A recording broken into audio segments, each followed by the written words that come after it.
Hola gravitantes. La universidad nunca ha sido un espacio neutral. Nunca lo ha sido. Es un terreno atravesado por tensiones, por conflictos que a veces estallan y otras veces se sedimentan en silencio.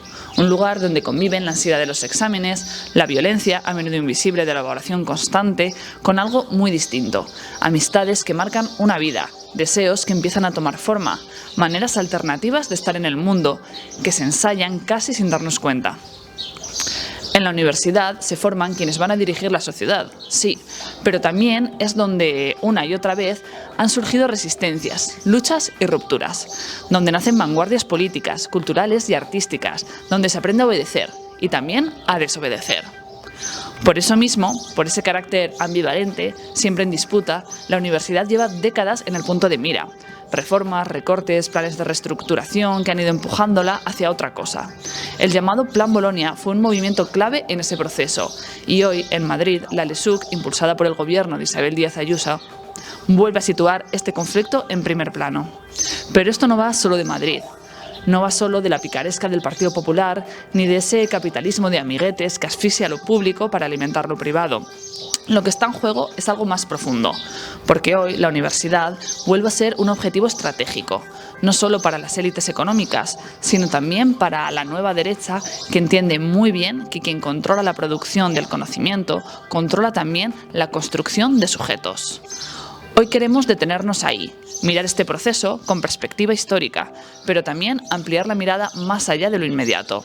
Preguntarnos qué universidad está desapareciendo y, sobre todo, cuál está emergiendo con las últimas luchas. Empezamos. Todas las etapas educativas, desde 0-3 hasta universidades, para decir alto y claro que basta ya a las instituciones públicas que o mejoran nuestras condiciones o huelga general de todas las etapas educativas.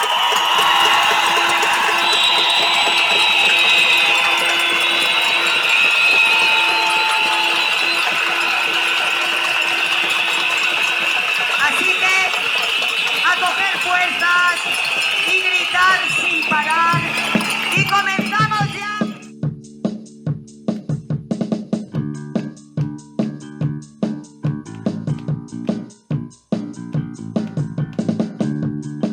Buenas tardes a todos, a todas y a todes y bienvenidos a este nuevo programa de Centro de Gravedad Permanente en el que vamos a hablar sobre universidad. ¿Qué está pasando en la universidad? Un tema motivado, por supuesto, por la gran mani de este domingo, pero en general por el ciclo de movilización que se ha ido desarrollando a lo largo del último año. Ha habido 4 huelgas, la primera en abril del 2025, luego en octubre, en noviembre, un referéndum esta semana en la Complu, o sea, es un ciclo muy activo, participado, que de hecho ha conseguido crear fisuras en el gobierno de la Comunidad de Madrid, con el cese del consejero Viciana, o sea, haciendo tambalear un poco este ayusismo que muchas veces nos parece un mal intocable.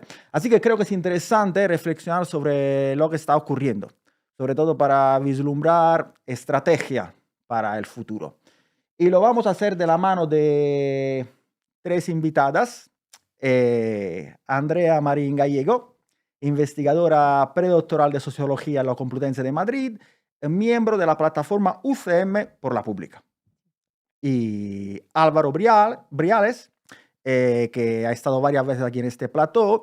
Álvaro es profesor de la Facultad de Ciencias Económicas, militante de la CGT, que recientemente ha publicado 2 artículos en la revista Zona de Estrategia sobre el nuevo ciclo de luchas en las universidades madrileñas.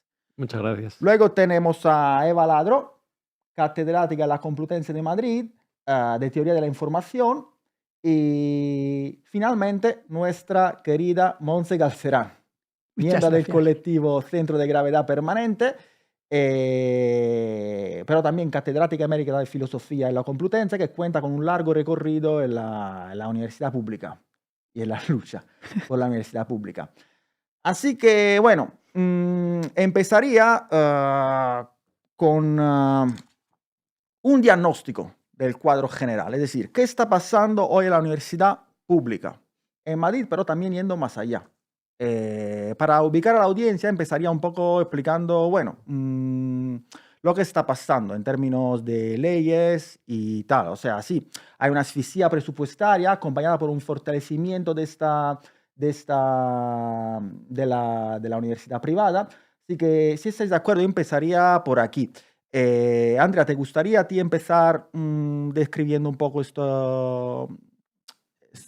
escenario? Vale. Sí, bueno, muchas gracias. Yo, como el diagnóstico que yo creo que es bastante compartido en general es que la infrafinanciación y todas estas leyes que van saliendo no dejan de ser un síntoma de la causa de fondo que es la privatización creciente de todos los servicios públicos que se han conseguido mediante las luchas colectivas. Entonces, cuando surge este borrador de la LESUC o ahora sale este eufemístico plan económico y financiero, que no deja de ser un plan de ajuste y de recortes brutal en la Complutense, al fin y al cabo son síntomas de un deterioro y una erosión de todos los servicios públicos que se han ido consiguiendo. Entonces, partiendo de ahí, y sobre todo que, bueno, ahora ya nos centraremos un poco más en Madrid, porque es donde estamos todas imbuidas, pero sí que es verdad que yo quiero empezar como haciendo un recorrido de que esto no es algo que pasa exclusivamente en la universidad madrileña. O sea, esto está pasando en Madrid, en todos los sectores educativos, desde las compas de 0 a 3 años que llevan ya 10 días de huelga indefinida y luce que se va a alargar más y ojalá consigan todo lo que quieren y tienen sobre la mesa de demandas. Pero es que también está pasando en secundaria, está pasando en FPs, está pasando con las integradoras en lucha y no solo en Madrid. O sea, la privatización de las universidades y de la educación se está dando en Andalucía, en las Islas Baleares, en Cataluña.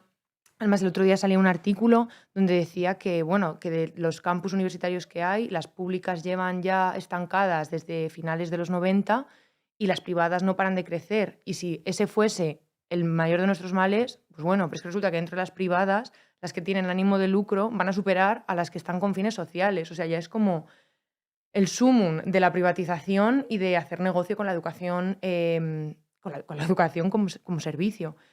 Entonces, bueno, con todo esto también siento que se enmarca de una corriente más amplia, que es de privatización, que lo comentábamos un poco antes informalmente, de sanidad, vivienda. O sea, es una lógica ultraliberal de todos aquellos derechos que se han conseguido. Entonces, bueno, ya recuperando otra vez el foco en Madrid, lo que implica el borrador de la LESUC es que surge y se filtra, porque es que además se filtra como de una forma como muy torpe, luego se quiere aprobar, nos organizamos, lo paran, todo arranca siempre de una infrafinanciación que no se acerca al 1% ni de lejos, mucho chanchullo que, bueno, ahora si eso Álvaro probablemente también ahonde más sobre promesas y muchísimo, dicen, no, vamos a meter no sé cuantísimos millones y con esto aparentemente podría estar, pero no. Entonces es un maquillaje continuo de cómo nos infrafinancian, de cómo nos intentan reprimir, porque hay muchísimos intentos de represión del movimiento estudiantil. Es más, con el referéndum del otro día también se vio el rector metiendo miedo a los decanos para que no nos prestasen materiales y demás. Entonces, bueno, como que el panorama así, grosso modo, es un poco desolador, pero también tenemos a la plataforma y sindicatos que estamos ahí detrás como organizándonos. Muy bien. Álvaro, ¿quieres añadir algo a Sí, bueno, esta insistir. descripción? Yo creo que el diagnóstico tenemos que elevar, digamos, la mirada, yo creo, a varios años o incluso varias décadas.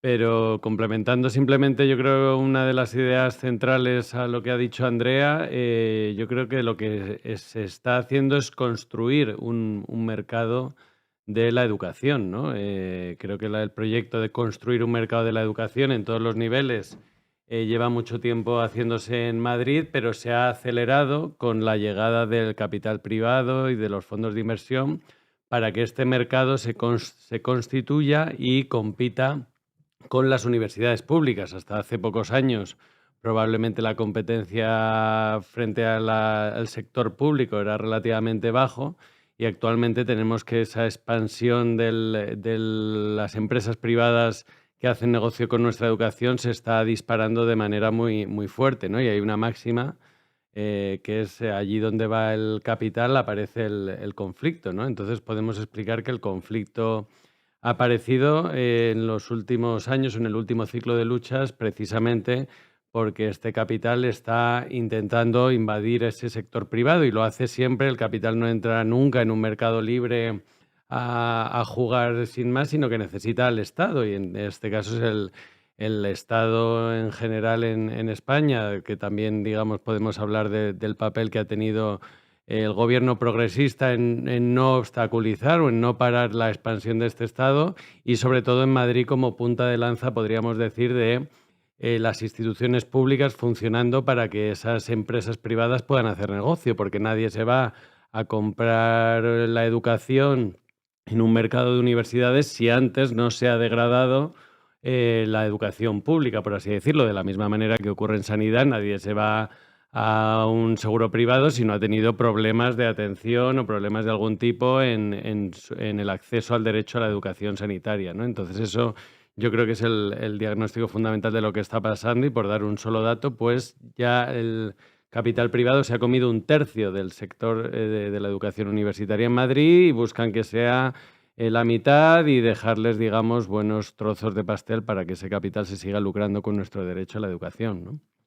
Muy bien, pues de cara a este diagnóstico, pues de cara a este escenario que habéis descrito muy bien, pues ha surgido un poco se ha construido este ciclo de movilización que hemos visto durante el último año.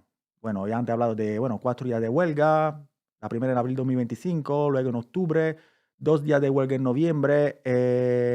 Yo reconstruiría, para ubicar un poco a la audiencia, las etapas principales de este ciclo, para luego intentar un poco ampliar la mirada y ponerlo en un contexto más amplio de la lucha que ha habido en las últimas décadas de la universidad. Empezaría por Álvaro otra vez y luego hacemos otra rueda de intervenciones.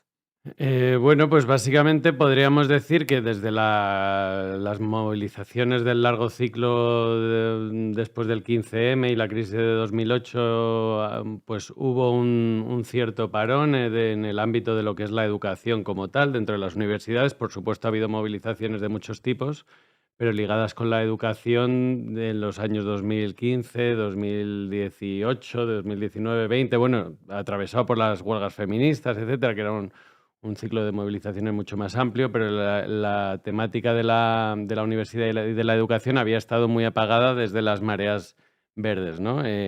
Entonces fue el movimiento estudiantil y las acampadas por Palestina las que yo creo que consiguieron salir de la pasividad que había imperado durante muchos años, también después del contexto de la pandemia, por esos motivos y tal.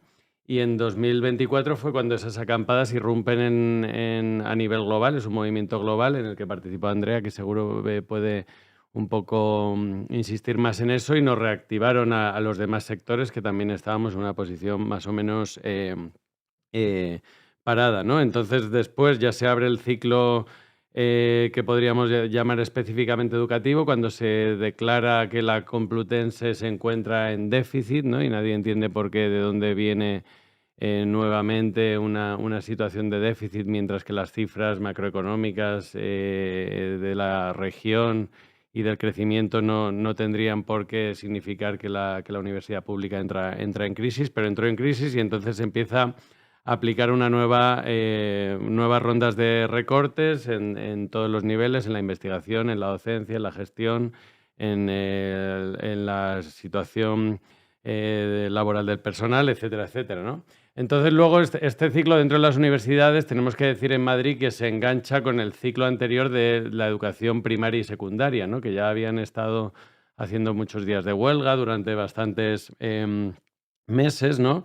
Y entonces el acuerdo que se produce en marzo del 25 en Madrid entre los sindicatos, comisiones obreras y UGT, y que rompe, digamos, la alianza que existía dentro de menos lectivas, lo que hace es que ese ciclo de primaria y secundaria baja, se desmoviliza en la parte de quienes asumen ese acuerdo, y entonces las universidades ahí tomamos el papel protagonista, ¿no? Y entonces pues ahí hemos seguido en una batalla ya aproximadamente de 1 año y medio, que hemos conseguido tumbar a la cúpula de la educación madrileña, que es algo que yo creo que no ocurría desde 2014 con el famoso consejero de Sanidad, Laschetti, que cayó en ese momento, ¿no? No es fácil tumbar a un consejero de Educación en Madrid con la hegemonía de la derecha en Madrid.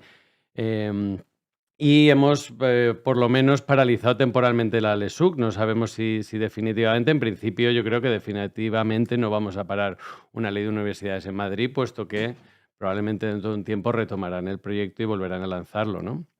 Y entonces, pues hasta el día de hoy, donde después de un año de intensas luchas con los 4 días de huelga que has comentado, el ciclo en el que entramos ahora es que como preveíamos, los 6 rectores de las universidades madrileñas han firmado un vergonzoso acuerdo con la Comunidad de Madrid, donde prácticamente nuestras demandas no se cumplen, nos intentan vender que es un gran acuerdo y nuevamente intentan hacer digamos, la Comunidad de Madrid realiza un pacto con algunos de los sectores que en principio parecían movilizados, en nuestro caso ha sido con los rectores, y tratan de desmovilizar al movimiento, ¿no? Entonces, por eso, digamos, la manifestación del 19 de abril y el proceso de referéndum ha sido un esfuerzo importante, pero ahora mismo sigue el ciclo, podemos decir que sigue el ciclo de luchas vivo dentro de las universidades públicas madrileñas. Muy bien, pues al hilo de esta descripción, pues yo le pasaría la palabra a Eva. Sobre todo, los ataques a la universidad pública no es una cosa que ha surgido desafortunadamente este año. O sea, tenemos décadas de reforma, de ataque, de un replanteamiento en el sentido capitalista, diciéndolo en general, de la universidad. Entonces, te pediría, Eva, bueno, desde luego si quieres añadir algo a la descripción de Álvaro, pero también de poner un poco en un contexto más amplio, en términos históricos, digamos, estos últimos ataques que ha habido en Madrid, pero en general en la universidad pública, también más allá, fuera de Madrid y de España. Pues efectivamente, así es. Bueno, lo ha explicado muy bien Álvaro, ¿no? Realmente lo que tenemos aquí es todo un cambio de paradigma que supone la entrada de las recetas ultraliberales o del neoliberalismo que no es de este siglo, ni siquiera. Es decir, que cuando se inicia el ataque a la educación pública y a la universidad pública es en el final del siglo XX, incluso un poquito de años antes, cuando realmente pues, los gobiernos ultraliberales, etcétera, y los teóricos ultraliberales empiezan a pensar que uno de los elementos que tienen que empezar a eliminar, digamos, de la sociedad contemporánea es la educación pública y universal y gratuita o semigratuita, pero que tienen que eliminarla porque, se está pensando en adelgazar el estado social de bienestar y además de manipular o controlar mejor digamos, las tendencias políticas de la sociedad, ¿no? Ya lo decía Hayek a comienzos del siglo XX prácticamente, ¿no? Que la educación tiene que ser los valores que hay que inculcar en la sociedad que se quiere crear, que por cierto muchos han triunfado y lo llevan en vena, digamos, los políticos actuales, es una receta que consiste en introducir en lo que sería el mundo de la política, la religión, la economía, los mercados, etcétera. Entonces, claro, la educación está muy relacionada con todos los valores de la sociedad, del estado de bienestar, de la sociedad, digamos, democrática, etcétera, pues hay que adelgazarla para que no intervenga en esa nueva forma de educación social que se quiere crear, ¿no? En el ultraliberalismo. Entonces, estos ataques en realidad se materializan, como ha explicado muy bien Álvaro, en muchas capas, ¿no? Es decir, y hay una capa que consiste en ir detrayendo, ir quitando recursos, que es lo que, digamos, están convirtiendo en el asunto fundamental para luego la entrada de la empresa privada, ¿no? Como explicaba él. Y es ir estrangulando económicamente a las universidades y haciendo que el papel de las universidades públicas intentan sustituirlo con universidades privadas. Y si no lo consiguen, por lo menos que la ciudadanía sea la que apeche y pague, digamos, las matrículas y se endeude para que las estudiantes puedan llegar a la universidad. Esto empieza en los 80 del siglo XX, es decir, no es de ahora, es la universidad norteamericana que de repente empieza a quitar también sus fondos de matrículas y empieza a recurrir a otras formas de inversión. En Europa ocurre en Inglaterra, etcétera. Y esto, fijaros, también va acompañado por una inyección ideológica que también afecta a las trabajadoras y trabajadores de las universidades, ¿no? Introducen el liberalismo, el productivismo, la autoexplotación como un sistema, por ejemplo, para conseguir una plaza de profesor, ¿no? Tienes que entrar en un modelo de trabajo absolutamente brutal, de conseguir pisando los cuellos de los compañeros, conseguir tu carrera cada vez con menores recursos, pero también al mismo tiempo cada vez más agresiva hacia el exterior, ¿no? Entonces, todo esto es un conjunto, un conglomerado, digamos, ¿no? que afecta a muchos niveles. Claro, a España llega más tarde. A España llega más tarde, bueno, porque estamos en la transición democrática y estamos en la, por ejemplo, la transferencia de competencias, pero a comienzos del siglo XX efectivamente del siglo XXI, perdón, aparecen estas movilizaciones, ¿no? Y las recetas que emprende, por ejemplo, el Partido Popular con la Ley Wert, allá en los años 2013, 2000, es el catálogo del neoliberalismo, metiendo la empresa privada, introduciendo conciertos con la privada y lo público en el diseño, metiendo la religión, fijaros, como asignatura evaluable. Eso empieza ahí. Y Ayuso, y digamos, y Madrid es una copia, es un intento de seguir adelante con la misma receta. No quiero abusar más, pero porque esto sería para hacer una de... Esa misma receta, Ayuso la sabe hacer muy bien. Ya se encuentra con un terreno muy, muy abonado, ¿no? Porque efectivamente se ha privado, se ha empobrecido, se ha arruinado la universidad, y ahí es donde entran fenomenalmente todos los sistemas de la empresa privada, ¿no? Pero viene de muy lejos, efectivamente. Pues muchas gracias, Eva. Montse, ¿quieres integrar? Sí, o sea, viene de muy lejos, como dice Eva. Claro, yo, dada mi edad y que me he pasado como media vida de profesora universitaria, empecé con la Universidad Franquista, que claro, eso ya nadie se acuerda, pero la universidad durante los años 60, 70, incluso 80, era una universidad, principios de los 80, eso cambió, pero era una universidad controlada por los viejos catedráticos que venían de la Guerra Civil, que se comportaban como señores feudales, o sea, algo, ¿no? Nombraban a dedo a la gente, daban becas a este sí, a aquel no. Te podían decir, pues yo no le dirijo la tesis porque este tema no me gusta o porque es contrario a mi ideología y cosas así, ¿no? Claro, pasamos de esta universidad, que era una universidad horrorosa, contra la cual nos peleamos mucho durante finales del franquismo y la transición, pero más desde el punto de vista político que desde el punto de vista económico. Una universidad pobre, pero no una universidad neoliberal. A la universidad neoliberal que también habéis descrito, ¿no? Y ahí un jalón fundamental fue todo el proceso de Bolonia de finales de los 90, en los cuales nos movilizamos muchísimo, pero no lo paramos. Y ahí, ya cuando en el 2009, cuando ya el proceso llegó al final, el ministro de Educación, que entonces estaba en Universidades en Educación, era el señor Ángel Gabilondo, actualmente defensor del pueblo. Que defensor del pueblo tiene poco, porque claro, totalmente. Y en algunas reuniones que tuvimos con él en aquel momento, él lo que decía era, ese es un proyecto europeo e internacional, no lo podemos parar desde la Complutense, ni desde Madrid, ni desde España. A los socios no se les deja a medio camino de esa transformación. Claro, nuestro análisis en aquel momento, en la lucha contra Bolonia, era: si la universidad se privatiza, o mejor dicho, si el acceso al conocimiento y la producción de conocimiento se mercantiliza, se convierte en un bien de mercado, lo que sigue a continuación es eso que habéis descrito también: aumento de tasas, desvalorización de títulos, entrada del capital privado, subordinación de las prácticas a las empresas privadas, etcétera, ¿no? Y ahí nosotros reivindicábamos una cosa que yo he encontrado en textos tuyos, que es la universidad como bien común. O sea, como un bien común que es de todas las personas y que por tanto habría que defender como tal. Y entonces ahí, un poco para terminar, yo creo que hay, como lo habéis contado muy bien, pero como tres elementos, ¿no? Por una parte, aspectos económicos, de supeditar el mercado de la educación. Primero, crear un mercado de la educación y luego supeditar ese mercado a la rentabilización del capital que se invierta ahí.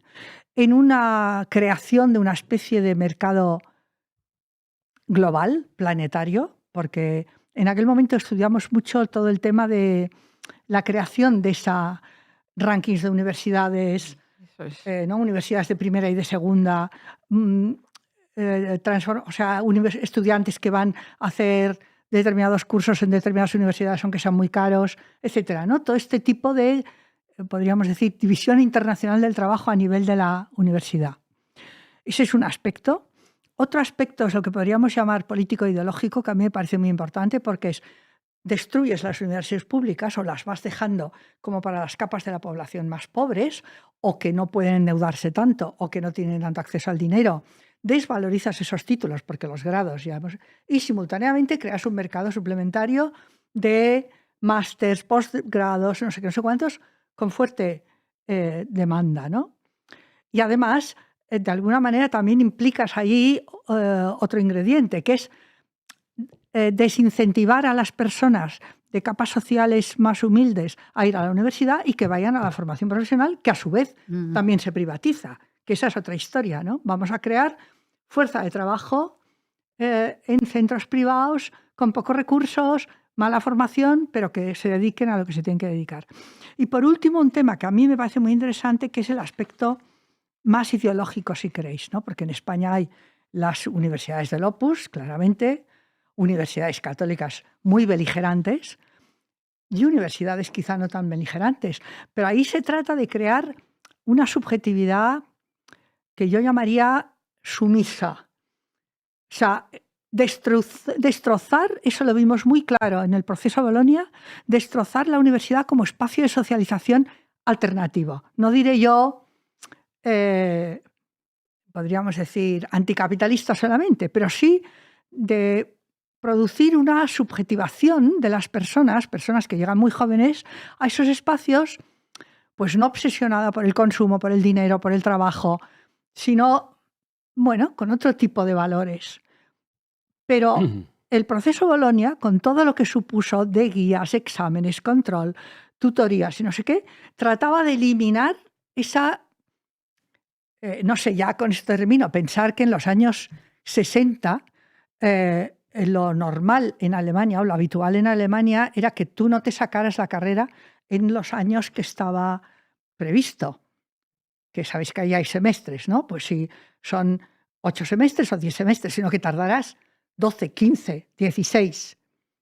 El estudiante o la estudiante que hacía eso demostraba una fuerte capacidad intelectual, porque era capaz de salirse de la disciplina del trabajo, de simultanear su especialización con otras muchas cosas, de, si queréis, responde a otro modelo de intelectual. Pero eso era lo habitual y estaba. O sea, si alguien presentaba su tesis doctoral diciendo, yo he hecho mi carrera en 10 semestres, era como, o sea, este es un tipo que solo va a saber eso, que no tiene ninguna motivación intelectual.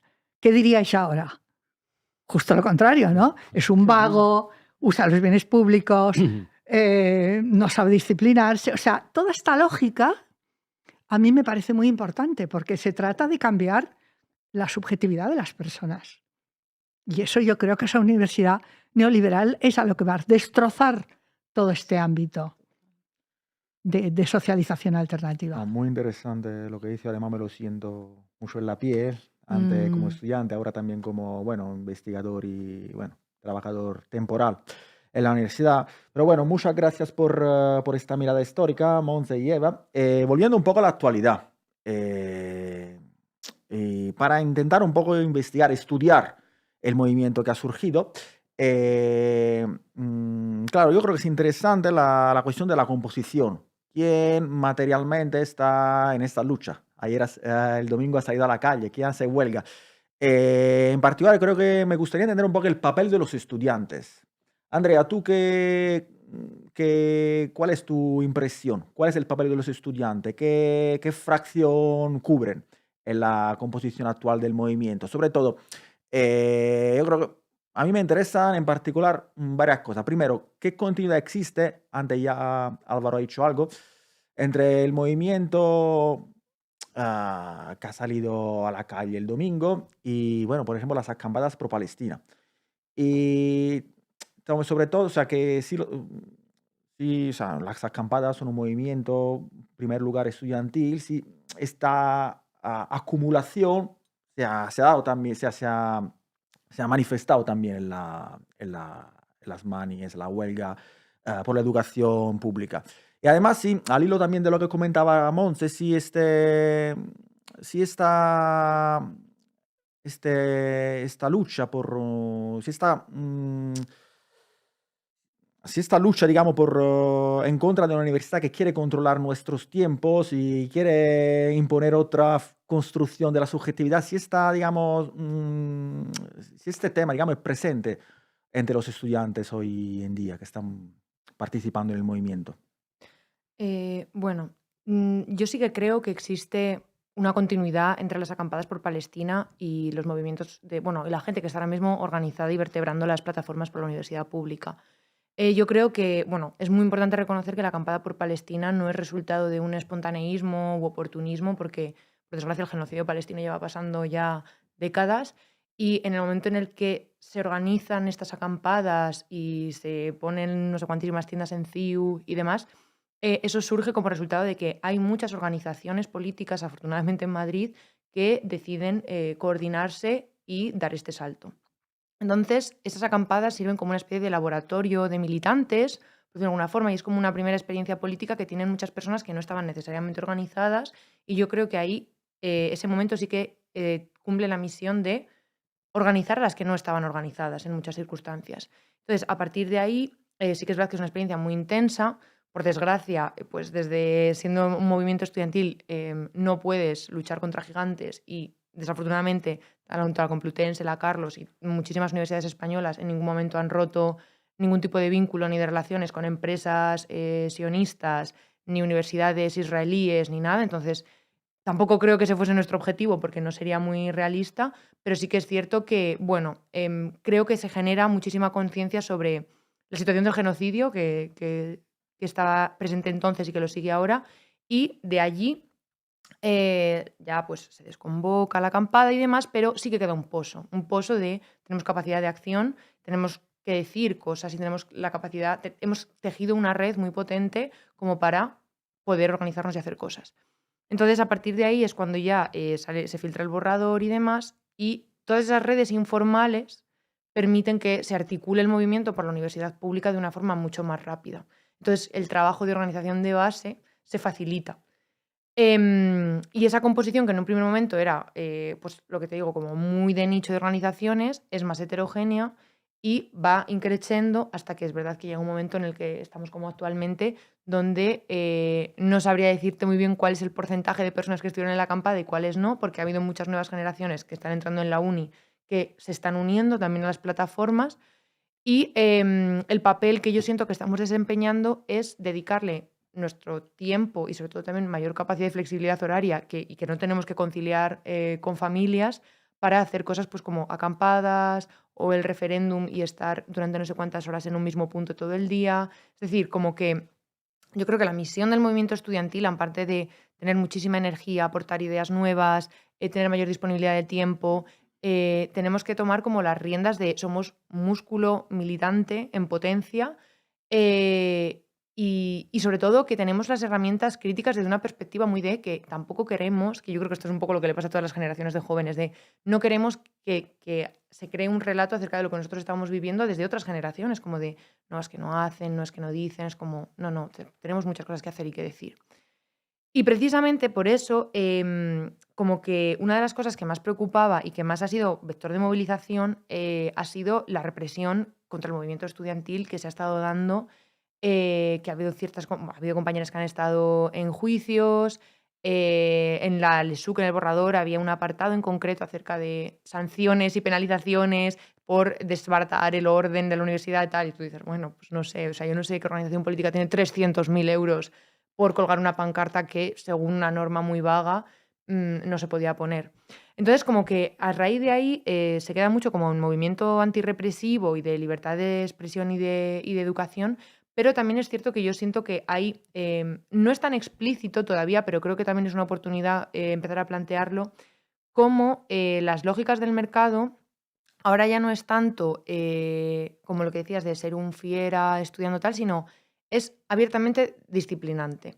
Porque toda esta narrativa sobre la empleabilidad y la competitividad, poder elegir en base a las oportunidades que tienes en el mercado, al fin y al cabo no deja de ser un disciplinamiento total y absoluto, donde a ti como estudiante te exigen estar hiperacelerada, ser hiperproductiva e infalible.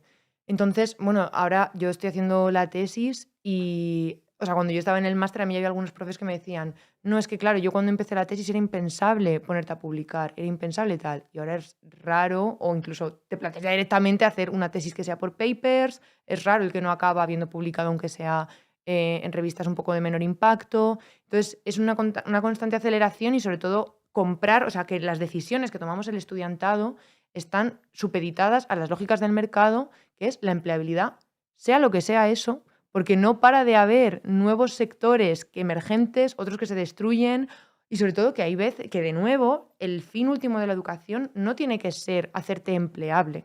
O sea, la educación no puede ser una herramienta que esté al servicio del mercado. La educación tiene que ser un servicio que precisamente te emancipe.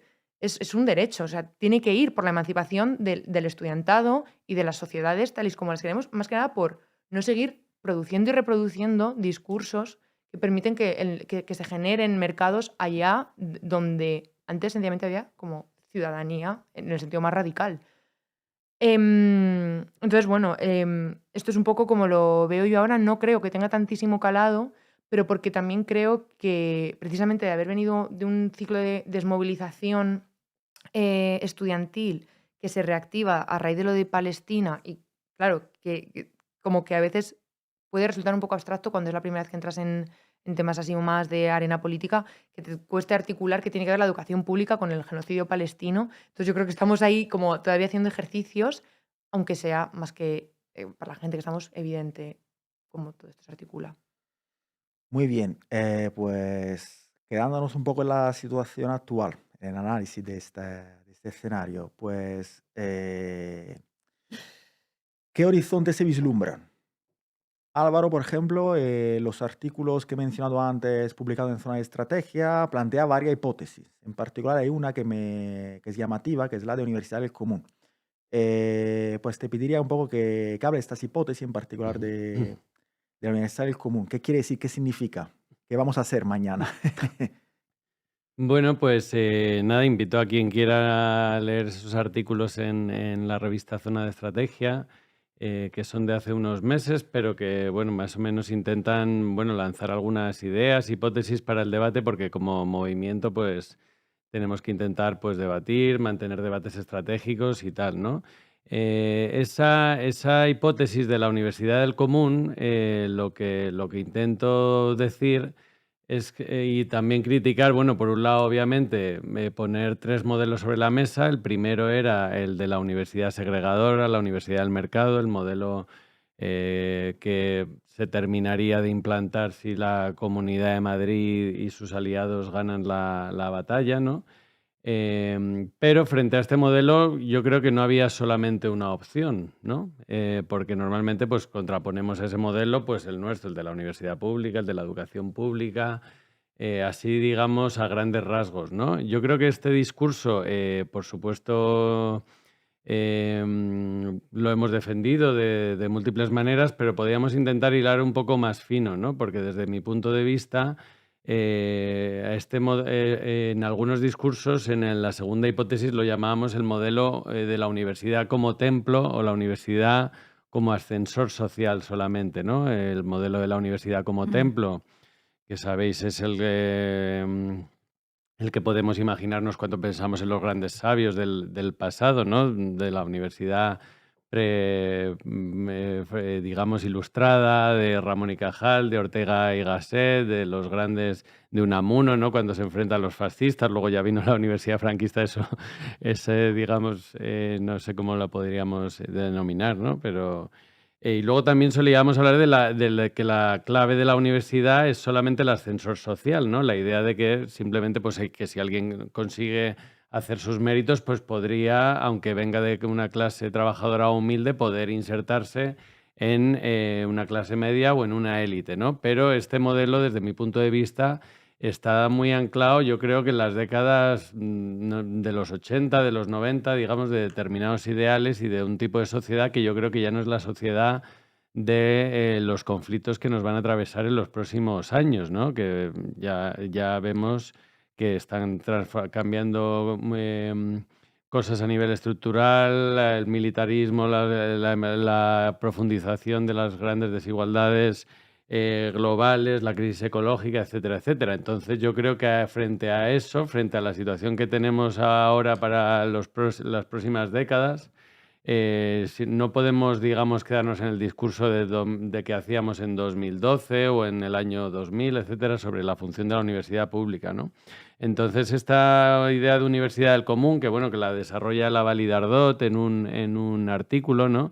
Unos autores franceses pues muy interesantes y tal, pues bueno, pues es la idea de que no queremos quedarnos ni en la universidad templo ni en la universidad como ascensor social. Queremos que la universidad sea un espacio, como decíais antes, de socialización alternativa, un espacio donde la investigación, la enseñanza y la gestión se vuelven a tener sentido por su sentido social y colectivo para contribuir a la emancipación, como decía también Andrea, y no simplemente por el valor que muchas veces ahora le damos, que es porque se produce mucho conocimiento en términos cuantitativos, es decir, que se confunde el impacto que tiene para el currículum de una persona con el impacto social, ¿no? Cuando sabemos que el neoliberalismo ha vaciado de sentido muchas de las contribuciones que actualmente se producen también en la universidad pública, y en la universidad pública también se produce, como sabemos también,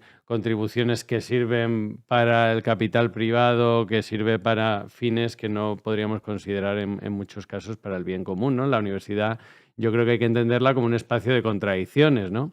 Entonces estos tres modelos yo creo que ya existen dentro, de una manera o de otra, están dentro de la universidad, ¿no? La universidad, yo creo que existen ya múltiples universidades en potencia dentro de lo que llamamos la universidad, ¿no? Entonces, desde CGT, que es el sindicato en el que yo milito, desde otros espacios, yo creo que a donde estamos apuntando, si nuestro modelo consiguiera vencer dentro de esa batalla política de los modelos que están en disputa, pues sería ese modelo de la universidad de común, ¿no? Donde hay redes de cooperación más que grandes sabios que nos enseñan desde, digamos, su púlpito, etcétera, etcétera, ¿no? Entonces, pues esta es un poco la idea que quería defender.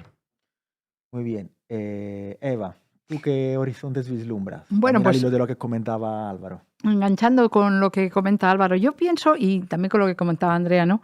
Yo creo que sí que hay podríamos decir, una evolución natural de la universidad hacia esa universidad que plantea Álvaro, ¿no? Porque lo que hemos visto en las movilizaciones estudiantiles y lo que estamos viendo un poco en la propia dinámica interna de la universidad es cómo efectivamente está claro que hoy en día la universidad es una red de canalización de los impulsos por evolucionar, por revolucionar la sociedad, y que de manera, podría decir casi espontánea, etcétera, surgen cuando hay grandes impactos en la sensibilidad social o cuando surgen graves crisis, como fue, por ejemplo, el surgimiento el redescubrimiento mediático del genocidio en Palestina, ¿no? Que ha provocado una tremenda herida social a través de los medios, etcétera. Y ahí los jóvenes de la universidad de repente han planteado confederadamente entre las universidades, que es otro fenómeno interesantísimo. Lo que ha surgido es una red de redes, que eso no existía. Es decir, los movimientos que había en las distintas universidades públicas de toda España estaban encapsulados cada una en ellas, y de repente ha surgido una gran federación, digamos, con esa acampada, que luego está continuando en gran medida o en cierta medida en los movimientos de la universidad ahora mismo, porque los problemas de financiación y de control de las universidades están en todas partes, en Sevilla, en Madrid, en cualquiera de las comunidades que están ahora gobernadas por el PP, pero bueno, también hay comunidades gobernadas por el PSOE que sin embargo tienen gravísimos problemas financieros, ¿no? Entonces hay algo que yo creo que es muy interesante, y es que la universidad efectivamente está evolucionando por sí misma, digamos, está cambiando la piel como una serpiente, ¿no?, hacia otra universidad en la que efectivamente ya la idea de que sea una torre de marfil donde se difunde el conocimiento para beneficio de cada individuo y ya está, y que eso produzca unos réditos económicos, ya no funciona. Evidentemente ahora, y lo vemos en la capacidad de las estudiantes, ¿no?, la capacidad, como digo, de federarse, de configurar redes con sus disparidades ideológicas o tal, pero sin embargo de entenderse y de formar con el profesorado unos núcleos de discusión, las asambleas, etcétera, que tienen efectivamente, funcionan como nodos de igualdad, donde vamos adelante en movilizaciones, vamos adelante en acciones. Y eso es lo que está asustando, yo soy de natural optimista, ¿no?, está asustando a los gobiernos neoliberales, porque están viendo, esto también es una hipótesis un poco por lanzarla, ¿no?, que la universidad puede retomar un papel que ha cumplido durante mucho tiempo como sujeto de revolucionario, como decía Mercedes, ¿no? Como decía Monse, en el sentido de que pueda ser el lugar donde se canalizan esos impulsos revolucionarios de evolución de la juventud. Hasta ahora, hasta hace muy poco tiempo, esos impulsos revolucionarios de captar la fuerza de la juventud se estaban llevando de manera manipulada hacia las extremas derechas. La ola reaccionaria que ha fermentado mucho en lo que sería el mundo juvenil, desgraciadamente, claro, estaba siendo captada porque hasta cierto punto, hasta hace pocas décadas, no estábamos consiguiendo canalizar esos impulsos de revolución hacia donde tienen que ir, que es realmente hacia una sociedad mejor, ¿no? Estaban más bien llevándose hacia lo reaccionario, hacia la sociedad del pasado, ¿no? Entonces yo creo que los gobiernos actualmente están temiendo, en Comunidad de Madrid, si no te explicas esa crisis de Consejería de Educación y si no te explicas que estén intentando camuflar o maquillar lo que está pasando, ¿no? Y el miedo que tienen, por ejemplo, a que hagamos un referéndum. Les da un pánico tremendo. ¿Por qué? Porque realmente ahí hay una fuerza basal en la sociedad de poder evolucionar hacia un cambio. Cambiar la opinión y cambiar el modelo de lo que entendemos por educación, cambiar la concepción que se tiene de la juventud, que han metido mediáticamente, ¿no? De que la juventud, nada, como no tienen futuro, son idiotas y como son tal, no, lo que tienen que hacer es buscar trabajo y tal. Entonces hay una rebelión brutal. Además, una rebelión no solo en el sentido de decir, sino de hacer, de mostrar lo que es capaz de razonar una persona, ¿no? Ahora mismo en la universidad. Que tenemos gente de primer año de grado que están ya movilizados, que están sensibilizados con Palestina, con la universidad, con muchas cosas, ¿no? Yo creo que ojalá, ¿no? Ojalá, yo quiero lanzar esa hipótesis. Estamos al comienzo de un cambio, de un cambio importante en cuanto a la mentalidad que se tiene y que si no nos destruyen, no nos arruinan en las universidades, lo que hay ahí es realmente el retomar ese sujeto, esa subjetividad que en un momento existió, por ejemplo, en los años 60, ¿no? En Francia, en la universidad. Perdón por tanto rollo, porque yo creo que es un poco... Aquí cada uno estamos soltando nuestra tesis, pero bueno. Muchísimas gracias. Bueno. Y Monse, tratando un poco de cerrar, ¿cuál es tu posición? Sí, opinión? ojalá que tengas razón y que sea así, ¿no? A ver, yo recuerdo que cuando el proceso Bolonia, la primera década del siglo XXI, hablábamos de la universidad como campo de conflicto. O sea, es un lugar de conflicto. Un poco lo que tú decías, ¿no? Hay diferentes modelos y es un lugar de conflicto, de lucha entre unos sectores y otros. Y es verdad, hay una batalla contra la universidad como espacio de resistencia y como espacio alternativo, intentando callarla y, bueno, desarticulando los movimientos, intentando a veces precarizar al personal, pero a su vez en algún momento le das una salida porque, ¿no?, lanzas una convocatoria especial para no sé qué. O sea, yo creo que hay que verlo así. Y luego con ciclos de lucha que no son continuos, que son... Bueno, que se repiten, pero tienen momentos de fuerte desmovilización, porque, no sé, porque también nos cansamos, ¿no?, de estar ahí peleando eternamente. Pero un poco como conclusión para mí sería, por una parte, reverdece, ¿no?, vuelve la lucha en la universidad, lo cual es un síntoma de que algo está cambiando en la sociedad. Parece que... hay al menos una parte de las generaciones jóvenes que no se conforman con ese estereotipo de trabajar mucho para conseguir nada pues iros a su casa, a vuestra casa porque no tenéis futuro, sino queremos construir un futuro diferente. Y ahí yo creo, porque tú decías, no es fácil ligar lo de Gaza con lo de la universidad. A ver, no es fácil por el nivel de destrucción brutal que hay en Gaza, que no es comparable con el de la universidad, pero hay una lógica de fondo, que es, haremos lo que nos dé la gana y nos da igual lo que penséis. Estamos dispuestos a destruir el mundo. Y que la juventud o que la gente joven no esté dispuesta a aceptarlo, yo con eso creo que transmitiríamos un mensaje de optimismo. Pues, Andrea, ¿quieres añadir algo muy rápidamente y luego cerramos? Sí, bueno, yo dos cosas que, o sea, con lo de no es fácil ligar lo de Gaza en la uni, sí lo es, pero como que a nivel discursivo, así de entrada, de gente que justo está en sus primeras militancias, es como más complicado, pero sí, estoy totalmente de acuerdo con eso. Y luego, para mí, como que mi mensaje es que, aunque sí que haya movilización, yo lo hablaría más en términos de revertimiento, de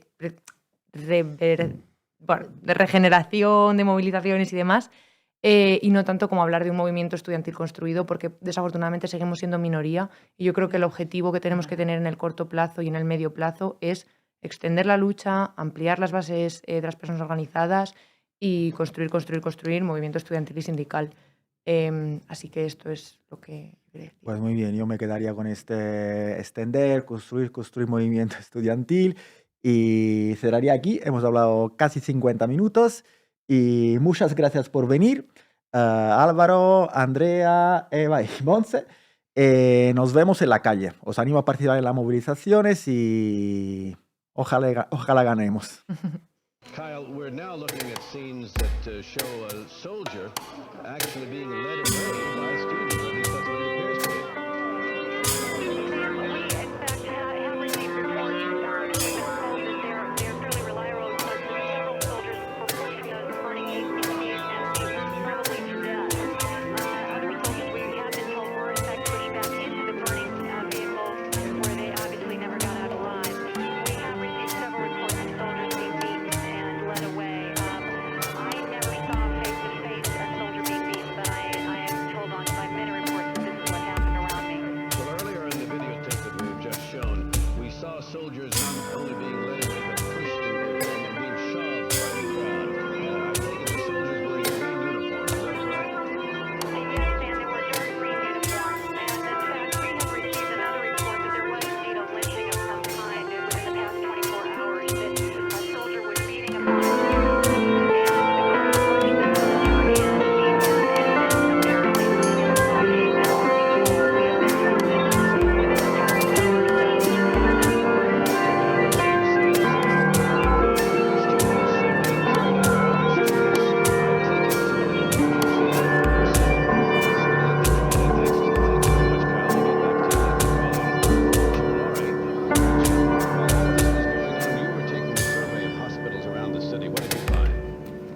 Yes, Sam, we went to 3 hospitals during the course of the early morning hours, and the situation was very grave indeed.